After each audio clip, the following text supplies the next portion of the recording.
Olá pessoal, boa noite. É uma alegria muito grande contar com a tua participação, com a tua atenção na 21ª aula do nosso estudo. Eu gostaria de começar com uma oração. Amém? Então, feche os seus olhos e abra o seu coração. Pai, eu te agradeço por mais um dia onde nós estamos reunidos como uma família, reunidos como os teus filhos, ó Deus, para aprender mais de ti através deste estudo. Eu te peço, Espírito Santo de Deus, visita cada lar, visita cada coração, levando entendimento, levando revelação da tua palavra. E eu te agradeço, ó Deus, pois o Senhor nos apresentou o teu Filho através da Bíblia. Que esta palavra faça morada em nosso coração e que cada lar que está participando deste estudo nesta noite seja abençoado pela tua mão protetora e pela tua mão que provê milagres e maravilhas. Tudo isso nós oramos e já agradecemos em nome de Jesus. Amém. Amém, queridos. E hoje nós falaremos sobre o livro de Números. Nós estamos aqui numa sequência, nós vimos lá muito tempo atrás Gênesis, depois Êxodo, a aula passada foi de Levítico e agora Números. E o que significa Números? Em hebraico, Números significa no deserto, em grego ele significa censo, porque neste livro teve dois censos, no capítulo 1 e no capítulo 28. O autor desse livro é Moisés. Moisés, ele escreveu o Pentateuco, Gênesis, Números, Gênesis, Êxodo, Levítico, Número e Deuteronômio. E este livro que nós aprenderemos hoje, o livro de Números, ele foi escrito ali entre 1405 anos antes de Cristo. E o tema deste livro é a peregrinação no deserto. Muitas pessoas pensam que o livro de Número é a contagem, é o censo, é a contagem das pessoas. Não, mas ele é muito mais que isso. Ele é um livro profundo e ele trata, ele mostra ali como que foi o caminhar do povo de Deus no deserto. Então, o resumo dele é um diário de uma viagem da jornada de Israel desde o Monte Sinai até o Rio Jordão, antes mesmo de eles entrarem na terra prometida. E a lição desse livro, pessoal, não é o censo, não é a contagem das pessoas, como eu disse. Ele é muito mais que isso. Ele ensina para a gente que a incredulidade, que a nossa incredulidade, que a nossa murmuração, que a nossa falta de fé nos impedem de nós entrarmos numa vida abundante, abençoada por Deus. E não sou eu que estou falando isso, não é o Luiz que está falando isso. O apóstolo Paulo, milhares e milhares de anos depois desta jornada do povo de Deus no deserto, o apóstolo Paulo contou para os hebreus que a falta de obediência impede eles de receberem as bênçãos de Deus. Cadê a minha Bíblia? Está aqui. Deixa eu ler para vocês. Assim como diz o Espírito Santo, se hoje ouvirdes a sua voz, não endurecerás o vosso coração, como no dia da tentação no deserto, onde os vossos pais me tentaram, me provaram e viram por 40 anos as minhas obras. O que ele estava contando, o apóstolo Paulo aqui, ele estava contando para o povo hebreu que lá atrás, milhares e milhares de anos atrás, os pais, as gerações anteriores, tinham visto milagres, tinham visto maravilhas, mas mesmo assim eles murmuravam, eles reclamaram, e por causa disso eles não entraram no aquele descanso que Deus tinha prometido já para Abraão. E o que isso significa? Porque eu fiz essa introdução para prender a tua atenção, para chamar a tua atenção, porque a aula de hoje ela é muito importante. Se você quer entrar no descanso de Deus, se você quer um milagre de Deus na sua vida, você tem que seguir os ensinamentos deste livro de Números. Este livro é muito importante. Muitas pessoas, quando começam a ler este livro, elas se cansam, elas travam a mente, elas param até mesmo de ler, porque o livro começa com um censo. E foi assim que o livro começou, com um censo. Então, o povo de Deus estava ali no pé do Monte Sinai, eles tinham acabado de receber as leis e agora Deus tinha ordenado para Moisés: Moisés, levanta o acampamento e vai em direção à terra prometida. E o primeiro passo de tudo isso, Deus pediu para Moisés contar quantas pessoas estavam vivendo ali aos pés do Monte Sinai. Deus também ensinou ao povo como eles deveriam levantar o tabernáculo. Só um ponto aqui, eu acho que eu nunca compartilhei com vocês, e está na sua tela. Tinha o tabernáculo de Deus, onde nós já vimos muitas coisas interessantes sobre o tabernáculo, e em volta do tabernáculo habitava todo o povo de Israel. Então você tinha todas as tribos em volta deste tabernáculo. Eu não vou entrar no detalhe, mas isso tinha um propósito. E da mesma forma que a habitação de cada tribo, que eram os filhos de Jacó, você deve estar lembrado, eu resgatei isso na aula passada, isso tinha um propósito. E desta mesma forma que tinha um propósito eles ficarem em volta do tabernáculo, também Deus estabeleceu um processo, um propósito para eles peregrinarem no deserto. Então tinha um modelo, tinha um formato.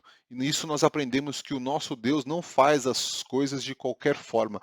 Tudo que Deus faz em nossas vidas é por causa de um propósito. Então, se você está passando por alguma dificuldade, se você está passando por alguma tribulação, saiba que se você que entregou a sua vida para Cristo, você que é um filho de Deus, saiba que tudo o que acontece na sua vida é para um propósito de Deus. E é isso que nós precisamos entender. Amém?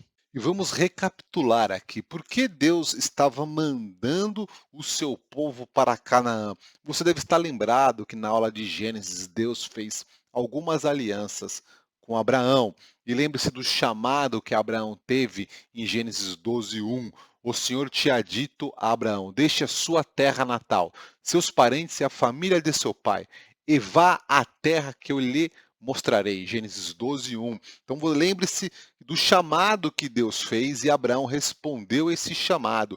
Em Gênesis 17, dos versículos 6 a 8, nós vemos a aliança de Deus com Abraão. Esta é a aliança sem fim.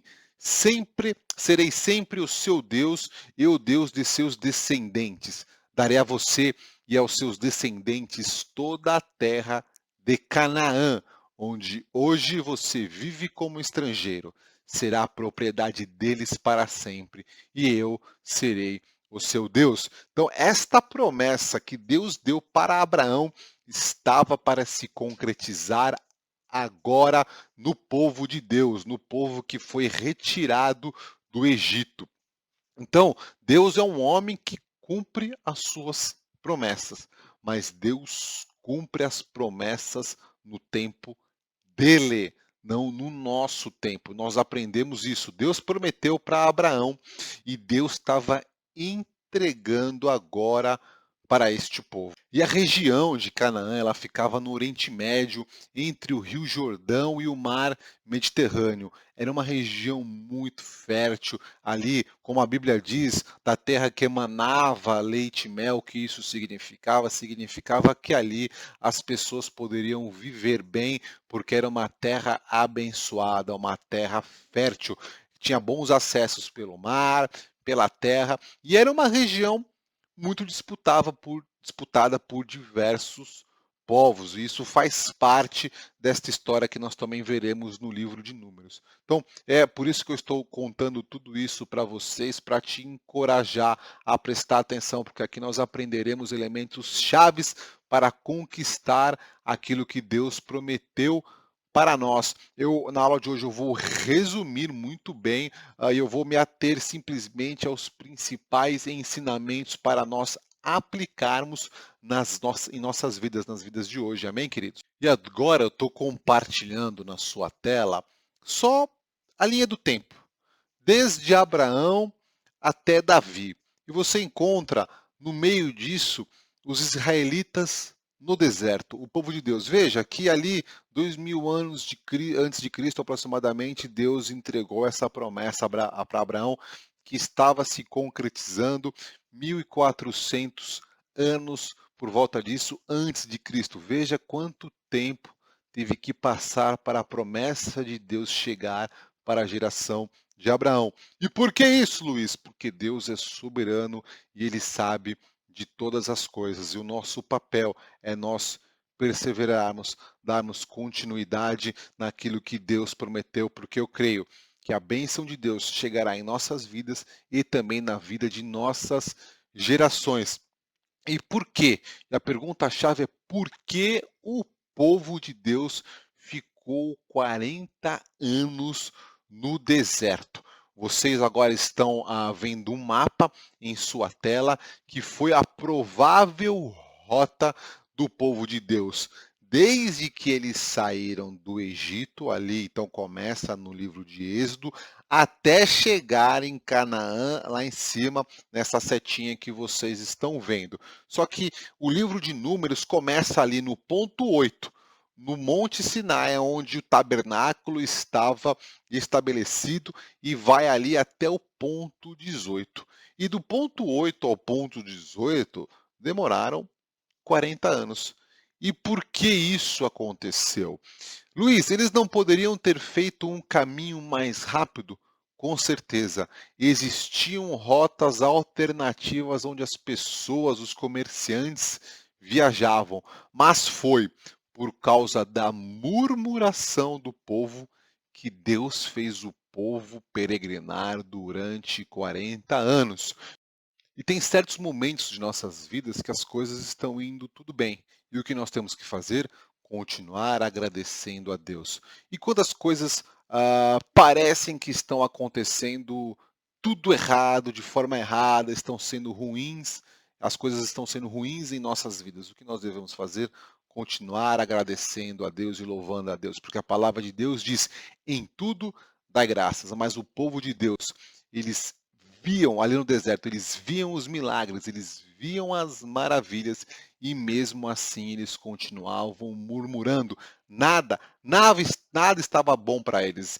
Deus mandava milagres, mandava maravilhas e o povo reclamava. E por causa disso, dessa murmuração, dessa reclamação, eles sofreram no deserto. Eles peregrinaram no deserto. Então, se tem alguma coisa em seu coração que está fazendo você reclamar com Deus, murmurar, dizendo: isso não está bom, não vai dar certo, se você está com esse pessimismo, com esse rancor no teu coração, conforme este livro, é aconselhado que você elimine isso do seu coração e você tenha uma atitude de sempre agradecer e louvar a Deus, porque é desta forma que as coisas, que os milagres chegam em nossas vidas. Amém? Mas antes de eu contar o que aconteceu no detalhe, no deserto, e por que Deus pesou a sua mão sobre o povo, sobre o seu povo, ali, logo no começo da peregrinação, Deus liberou uma bênção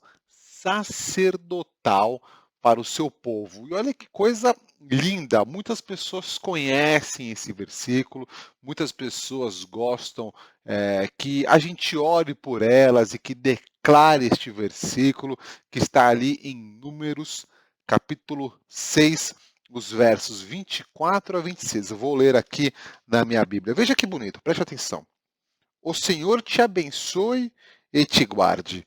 O Senhor faça resplandecer o seu rosto sobre ti e tenha misericórdia de ti. O Senhor sobre ti levante o seu rosto e te dê a paz. Versículo maravilhoso esse, não é? E este eu creio que é um versículo que Deus libera e Deus quer sobre a vida de todos nós. Mas nós temos que entender como é que faz para receber isso de Deus, como é que faz para receber esta bênção de Deus. Porque muitas pessoas querem isso, muitas pessoas buscam isso, mas elas esquecem do compromisso delas com Deus. Então, nós temos que voltar alguns versículos antes para entender aquilo que Deus queria do povo.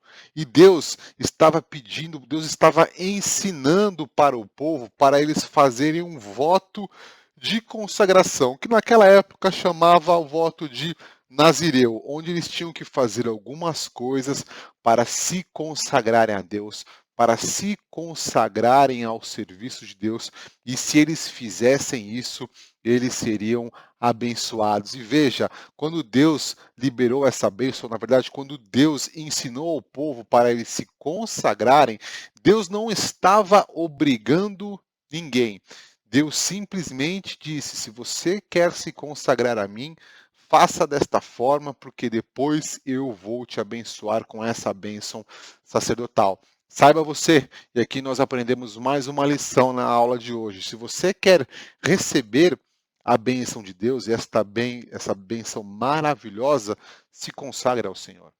Seja santo, pois Deus é santo. Porque se você fizer a sua parte, se eu fizer a minha parte de consagração a Deus, Deus vai abençoar. Eu não estou falando aqui que você tem que fazer o voto de Nazireu como está escrito.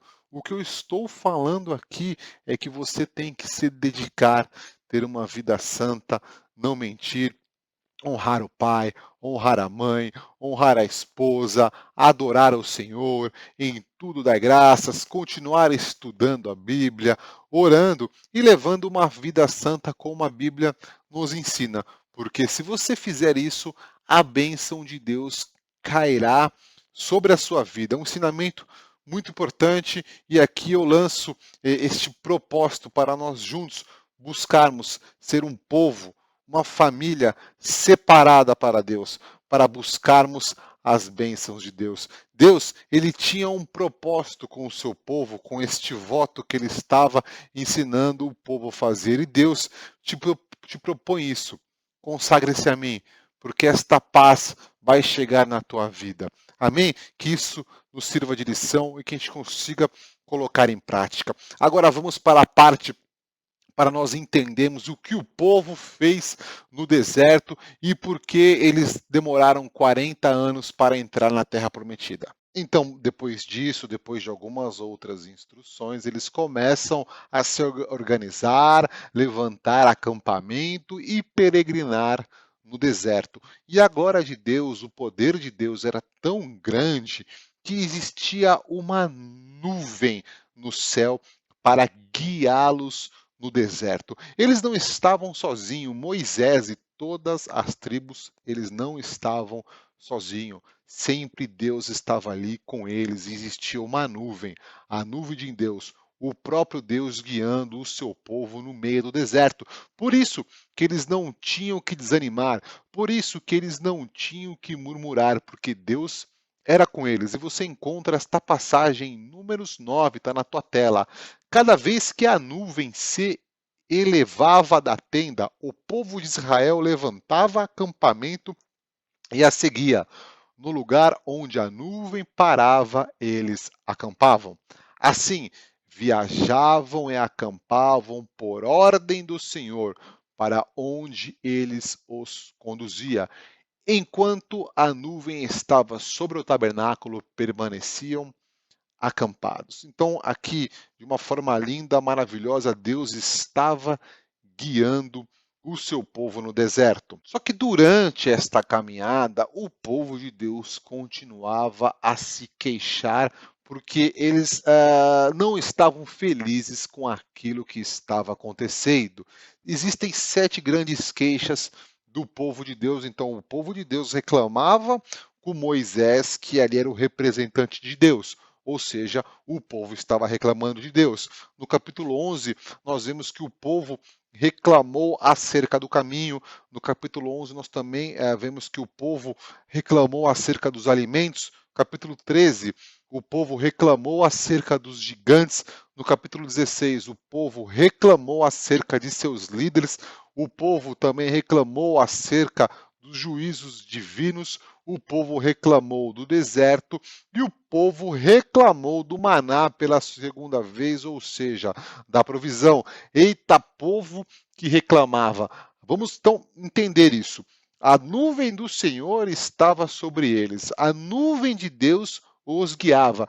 Este povo tinha visto milagres e maravilhas desde o êxodo, desde que eles estavam no Egito, eles viram milagres e maravilhas. Teve ali toda a manifestação do poder de Deus para nos libertar. Este mesmo povo viu o mar se abrindo para eles atravessarem e fugirem das garras do exército de Faraó. Este povo viu água sair de uma rocha mais de uma vez. Ou seja, o que, que tinha no coração deste povo que eles reclamavam tanto? Tinha murmuração, tinha incredulidade, tinha falta de agradecimento.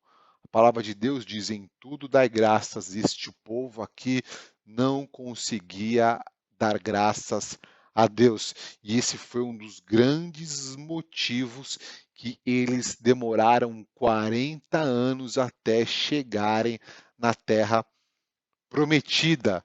Eu estou colocando aqui na tua tela, no mínimo são 28 manifestações grandes, gloriosas do poder de Deus que este povo viu, mas parece que a memória deles era muito curta, parece que eles tinham talvez Alzheimer, não sei, porque eles se esqueciam, mas nós temos que trazer isso para as nossas vidas, nós temos que nos examinar, examinar o nosso coração para ver se nós não estamos tendo os mesmos tipos de atitude. E talvez durante esta pandemia nós estamos num período propício.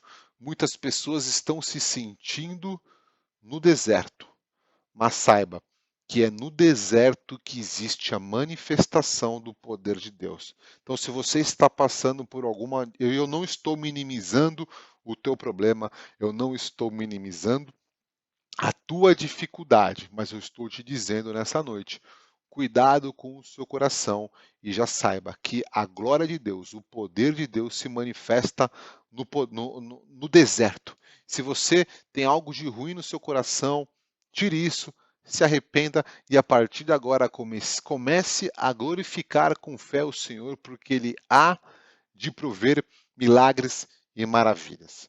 E chegando no capítulo 12, ali no deserto, um pouco antes de eles chegarem na terra prometida, Canaã, Deus pede para que Moisés levante alguns homens para que eles fossem espiar o que tinha naquela terra. E nós vemos essa passagem em Números 13. O Senhor disse a Moisés: envie homens para fazer o reconhecimento da terra de Canaã, a terra que eu dou aos israelitas. Mande um líder de cada tribo de seus antepassados. Moisés fez conforme o Senhor ordenou.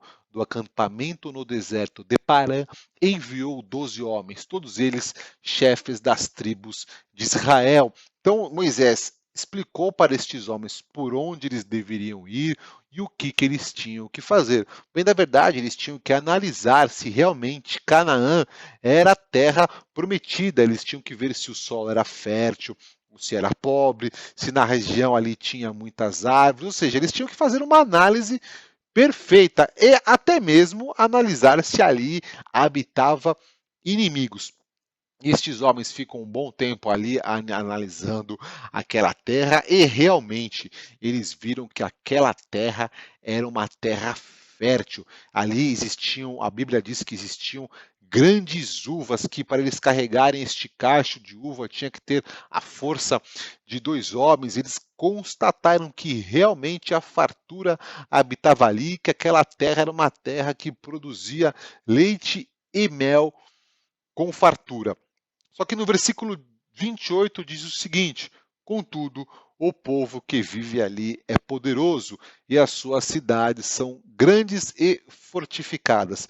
Vimos até os descendentes de Enaque, ou seja, eles viram que tinha algo ali naquela terra, que habitava naquela terra, que podia impedi-los de conquistarem a terra que foi prometida por Deus. Verso 31. Mas os outros homens que tinham feito com ele o reconhecimento da terra discordaram.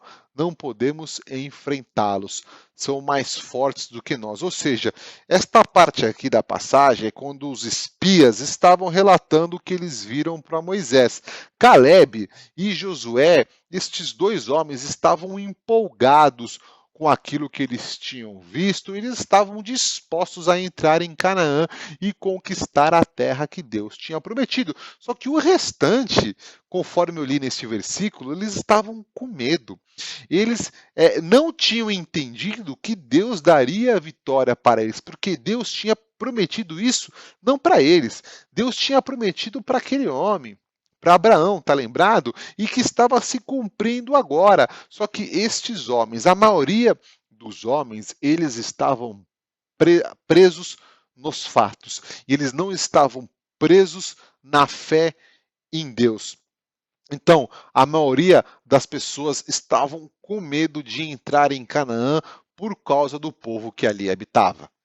E foi a partir daqui, pessoal, que o caldo começou a engrossar para Israel, para o povo de Deus. E Deus se irou muito. Nós vemos isso em Números 14. O Senhor respondeu: Eu o perdoei conforme você pediu. No entanto, juro pela glória do Senhor que enche toda a terra, que nenhum dos que viram a minha glória e os sinais milagrosos que eu realizei no Egito e no deserto e me puseram à prova e me desobedeceram 10 vezes, nenhum deles chegará a ver a terra que prometi com juramento aos seus antepassados.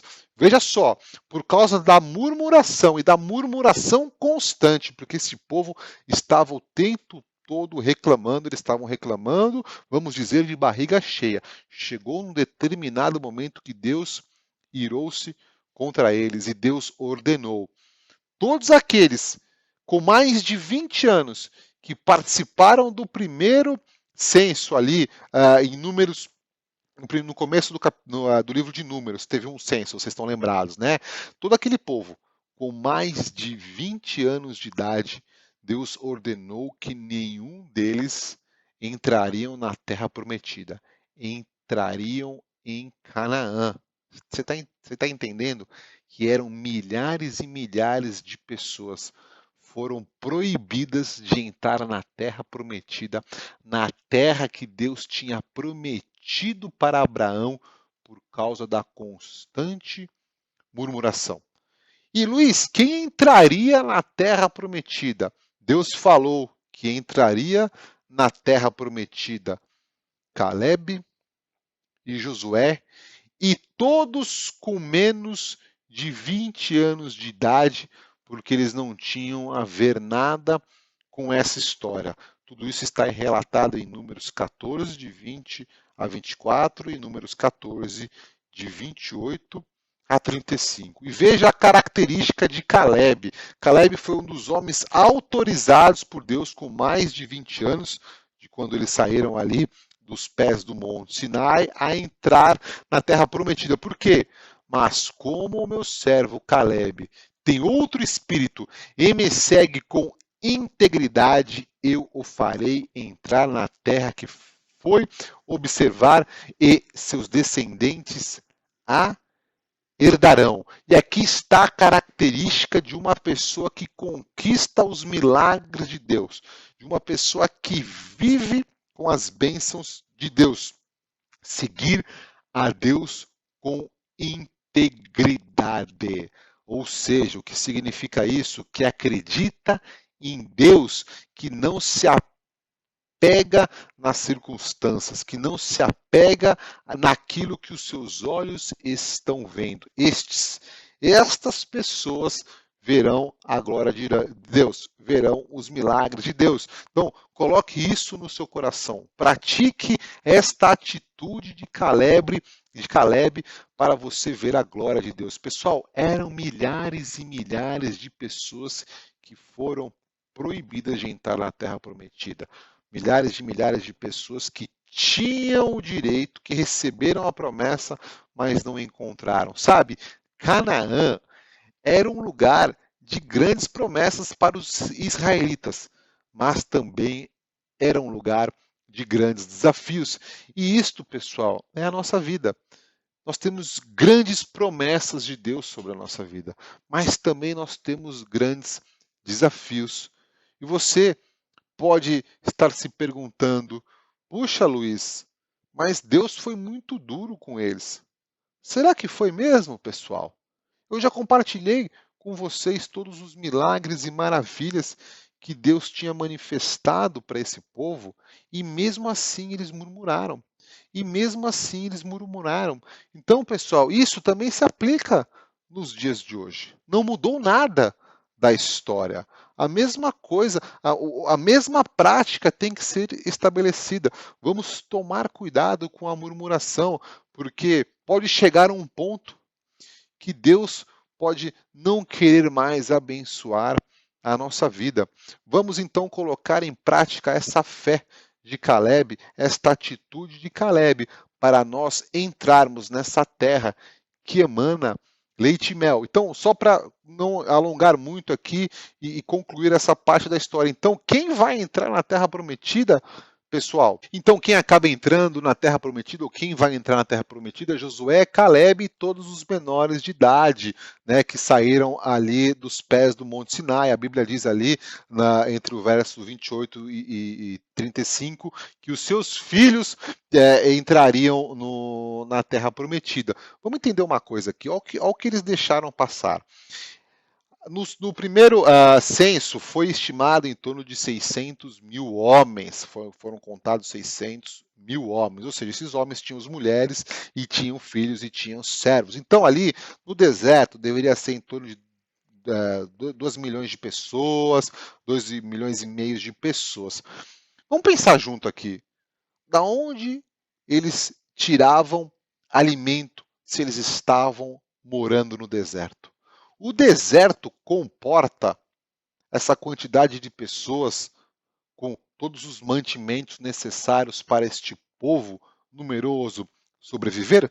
Claro que não. Eles precisavam da mão de Deus e a mão de Deus estava com eles, mas eles estavam reclamando de barriga cheia e por isso a ira de Deus veio sobre eles. Agora, preste atenção nisso que eu vou te falar. Lembre-se que eu falei que na aula de hoje o foco é no X da questão deste livro que trata a incredulidade. Então vamos analisar aqui as características da maioria dos espias que foram enviados por Deus para analisar a terra de Canaã. Eles tiveram algumas atitudes que caracterizam uma pessoa incrédula. A primeira característica, eles duvidaram das promessas de Deus. Deus tinha prometido e eles duvidaram, portanto, não duvidem. Eles tinham memória curta, porque Deus tinha feito milagres e maravilhas, eles se esqueceram, eles estavam presos ali numa memória curta. Portanto, não se esqueça, não se esqueça de tudo que Deus já fez na tua vida. Por isso, não murmure. 3. Viver no aqui e no agora. E também ter foco na impossibilidade. Estas pessoas, os espias, eles estavam presos, eles não tinham fé, eles não olhavam para a frente, eles simplesmente murmuraram, eles não acreditaram que Deus podia fazer o milagre. Cuidado com essas características. Outra coisa importante aqui que nós não podemos fazer, contagiar quem está por perto. Porque além de eles terem a incredulidade, os espias contagiaram todas as outras pessoas e por causa disso, essas pessoas não entraram na terra prometida. E o que nós aprendemos aqui? Não contamine ninguém com a falta de fé e também não deixe se contaminar pela falta de fé de alguém, amém? Ponto importantíssimo aqui. Outro ponto que caracteriza uma pessoa incrédula, complexo de inferioridade. E eu me explico. Os espias viram gigantes ali e na terra de Canaã, e por causa disso eles temeram. Ei, deixa eu te dizer uma coisa, você não pode ter o complexo de inferioridade, sabe por quê? Você que está me escutando nessa noite, você é filho e filha de Deus, herdeiro do Altíssimo, herdeiro do Deus do ouro e da prata. Então, olhe as coisas com outra perspectiva. Não estou falando para ninguém, né, ser arrogante, muito pelo contrário, mas não tenha esse complexo de inferioridade, porque isso traz sentimentos ruins que levam à murmuração e nós já aprendemos que Deus não se agrada da murmuração. E o último ponto aqui caracteriza uma pessoa incrédula, mantém o Egito dentro de si, ou seja, a pessoa passou pelos milagres, a pessoa entregou a sua vida para Deus, a pessoa converteu os seus caminhos mal, mas mesmo assim está presa no passado, no lugar de sofrimento, no lugar de dificuldade. Ei, saia disso, você se tornou um filho de Deus e Deus tem o melhor para a sua vida. Portanto, se você está vendo aqui as principais características na tela. Se você tem alguma dessas características, se arrependa nessa noite e pare de ter este tipo de atitude. Peça ajuda do Espírito Santo de Deus para te libertar disso, porque desta forma você não verá a glória de Deus. Amém? E quais são as atitudes que Calé, que Josué tiveram, que na verdade representam as marcas de uma pessoa com fé? Primeira dela, acredite na vitória de Deus. Independente das circunstâncias, acredite na vitória de Deus. Segundo ponto, volte a sua atenção para Deus. Josué e Caleb falaram: se o Senhor se agradar de nós, veja que coração humilde. Eles falaram: se o Senhor se agradar de nós, tudo dará certo. Então volte o seu foco para Deus. Seja 100% dependente de Deus. Porque veja, olha o que esses dois homens falaram: se o Senhor se agradar de nós, então nos porá nessa terra e nos dará terra que mana leite e mel. Eles estavam voltados para Deus, eles estavam confiantes em Deus. Então, deixa eu te falar uma coisa: se você está passando uma dificuldade, não importa o tamanho da dificuldade, volte-se para Deus e dependa exclusivamente de Deus. Outro ponto, quarto ponto, obedeça a Deus. Obediência é chave, nós temos falado isso desde o começo deste estudo. Obediência a Deus, obedecer a Deus. Se aquele povo tinha que entrar em Canaã, eles tinham que entrar em Canaã independente das circunstâncias, e eles não tiveram essa obediência. Outras atitudes importantes para uma pessoa, para um filho de Deus com fé: não seja dominado pelo medo. Não seja dominado pelo medo das circunstâncias. Amém? Outro ponto importante: as adversidades não são elemento de derrota. Ou seja, se tudo ao seu redor está caindo, isto não quer dizer que você será derrotado. Eu te digo uma coisa: em nome de Jesus, Deus te dará a vitória se você colocar em prática isso que nós estamos falando. Outra coisa importante: confie na companhia do Senhor. Ei, o Senhor está do seu lado, assim como Josué e Caleb. Eles disseram: o Senhor é conosco. Você tem que declarar nessa noite.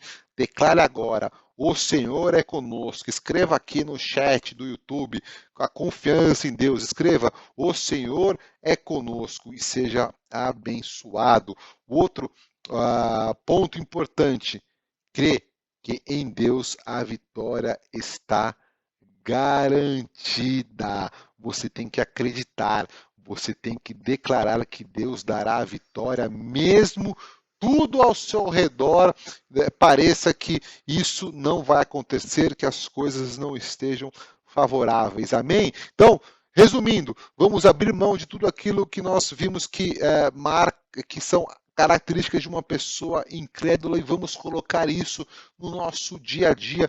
Talvez você tenha que dar um print screen na tela, você anote isso num papel, coloque isso na imagem do seu celular e toda vez que você estiver passando por alguma dificuldade, olhe para esses pontos importantes, veja a referência bíblica, estude e declare, porque eu tenho certeza que você experimentará desta terra que emana leite e mel.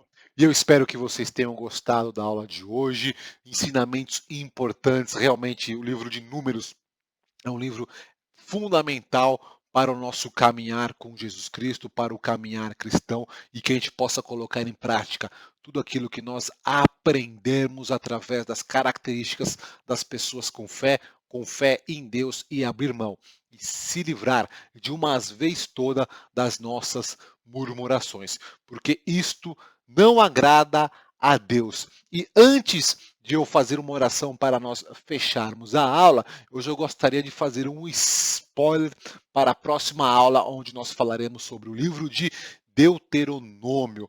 Um ponto importante: você já conhece um pouco da história de Moisés, aquele homem que foi levantado por Deus para libertar o povo de Deus das garras de Faraó e que liderou todo o povo de Deus até a terra de Canaã. Este homem não entrou em Canaã. Curiosa essa história, não é verdade?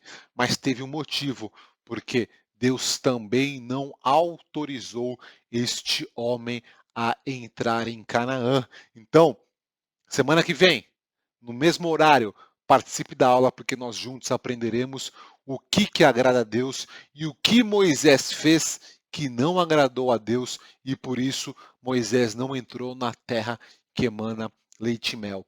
Amém, queridos? Mais uma vez, eu peço desculpas porque teve alguns momentos que saiu algum ruído no som.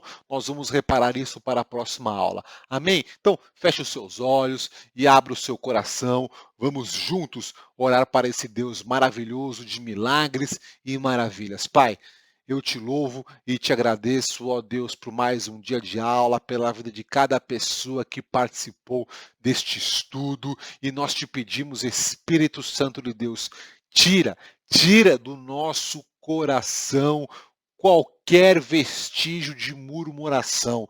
Nos perdoa todas as vezes que nós murmuramos, que nós reclamamos contra ti, ó Deus, nos perdoa disso, porque nós estamos aprendendo através deste estudo que tu és um Deus de maravilha e tu, ó Senhor, ama os teus filhos. Que a tua mão protetora esteja sobre nós, nos livrando de todo mal, nos livrando da enfermidade, nos protegendo na área da saúde, na área dos relacionamentos, na área financeira durante este período de pandemia, porque essas áreas têm sido atacadas, pessoas têm brigado, pessoas têm se separado, pessoas têm ficado doentes, pessoas estão com problemas em seus negócios, então nos proteja, ó Deus, proteja os teus filhos e que todos os meus irmãos e as minhas irmãs que estão me assistindo nessa noite possam desfrutar de uma semana debaixo da tua mão poderosa, sentindo o teu amor e que seja o Senhor guiando cada vida aqui presente, meu Pai. É em nome de Jesus que eu oro e já agradeço. Amém. Amém, queridos. Deus abençoe a vida de vocês. Fique de olho na tela, porque eu vou passar alguns recadinhos. Deus abençoe e até a próxima semana.